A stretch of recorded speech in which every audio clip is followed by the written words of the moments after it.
ঝড়ের বেগে মাধব আর ধবলি দুজনেই সমুদ্রের জলে পড়ে যায়। ধবলি, তুই নিজেকে সামলা, বাঁশের ভেলার সাথে তুই সাঁতরাতে থাক। বাহ, কি অপরূপ সুন্দর! কে গো তুমি?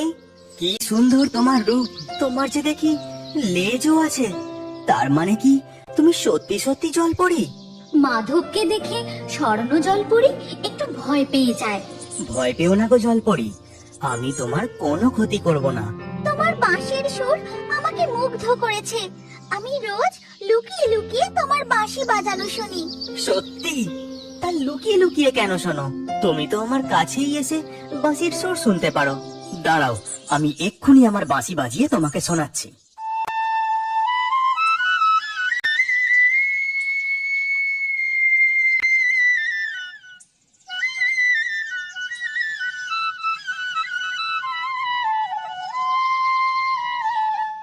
এরপর থেকে জলপরি আর মাধবের মধ্যে বন্ধুত্ব হয়ে যায়।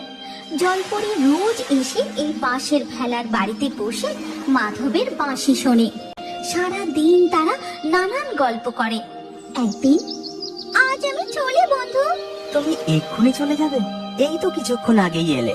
আসলে আজ আমার খুব খিদে পেয়েছে। খিদে পেয়েছে? এই কথা? দাঁড়াও, আজ আমি তোমাকে স্থলভাগের একটি দারুণ জিনিস খাওয়াবো। এই কথা বলে মাধব একটি পাত্র নিয়ে এসে ধবলি গাইয়ের দুধ দুইতে থাকে। তারপর সেই দুধ নিয়ে গিয়ে জলপরীকে দেয়। জলপরি, এটা একবার পান করে দেখো। এটা কি? এটা হলো আমার ধবলি গায়ের দুধ। তুমি খেয়েই দেখো না, তোমার দারুণ লাগবে। এরপর জলপরি সেই পাত্রের সব দুধ খেয়ে নেয় আর বলে, কি অপূর্ব স্বাদ এই দুধের। হ্যাঁ জলপরি, এই দুধের যেমন স্বাদ তেমনই পুষ্টিকর। চলো বন্ধু, আজ আমি তোমাদের এই বাঁশের বাড়ি করে সমুদ্রের মাঝে বেড়াতে নিয়ে যাই। সমুদ্রের মাঝে? কিন্তু জলপরি। কোনো কিন্তু না, আমি আছি তো। তুমি চলোই না, দেখবে কোনো বিপদ হবে না। আমি তোমাদের এই ভাসমান বাড়ির দড়ি ধরে টেনে নিয়ে যাব। এরপর জলপরি দড়ি ধরে বাঁশের বাড়িটিকে টেনে এগিয়ে নিয়ে যেতে থাকে। মাধব ও ধবলি গাই সেই বাঁশের বাড়ি করে সমুদ্র ভ্রমণে বেরোয়। সমুদ্রের দৃশ্য দেখে মাধব অবাক হয়ে যায়। তারপর জলপরি মাধবের দিকে জল ছড়ে, আর মাধবও জলপরির দিকে জল ছড়ে খেলা করতে থাকে। ওরে বাবা রে, আমি হার মানছি, থামো থামো। আর এই সব দৃশ্য দূর থেকে দেখতে থাকে আর এক জলপরি মুক্তমালা। এরপর সারাদিন শেষে যখন স্বর্ণ জলপরি তার জলরাজ্যে ফিরে যায়। দাঁড়াও, তুমি কোথায় গিয়েছিলে? আমি তো একটু নদীর পাড়ে। চুপ করো। মুক্তমালা তোমাকে এক মানুষের সাথে বন্ধুত্ব করতে দেখেছে। তুমি জানো না আমরা মনুষ্য জাতিকে দেখা দিই না? তাছাড়া এই মনুষ্য জাতি প্রচন্ড লোভী। তারা যদি আমাদের এই মণি মুক্ত আর এই জলরাজ্যের খোঁজ পায়, তারা আমাদের উপর আক্রমণ করতে পারে, আমাদের ক্ষতি করতে পারে। কিন্তু পিতা, আমার বন্ধু এমন নয়। স্তব্ধ হও তুমি। আজ থেকে তুমি এই মহলেই বন্দী থাকবে। এই মহলের বাইরে তোমার বেরোনো বন্ধ।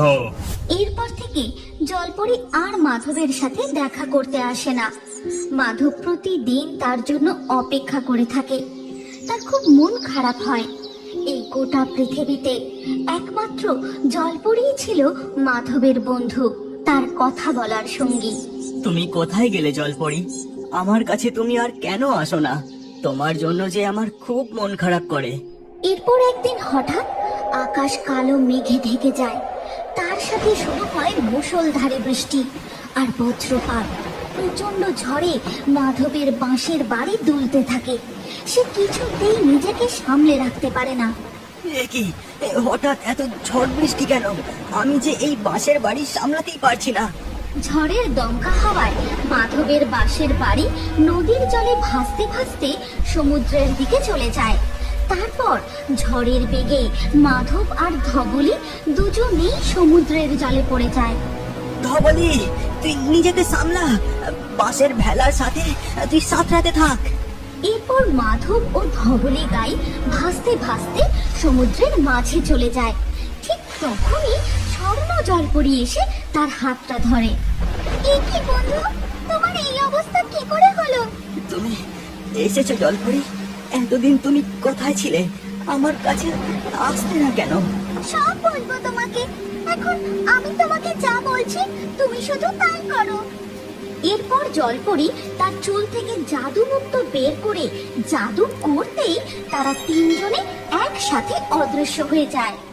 বন্ধুরা, তোমাদের কি মনে হয় জলপরি মাধব ও তার ধবলি গাইকে নিয়ে কোথায় গেল? যদি এর পরবর্তী গল্প তোমরা দেখতে চাও তাহলে কমেন্টে নেক্সট পার্ট লিখে আমাদের চ্যানেল এক্ষুনি সাবস্ক্রাইব করে নাও।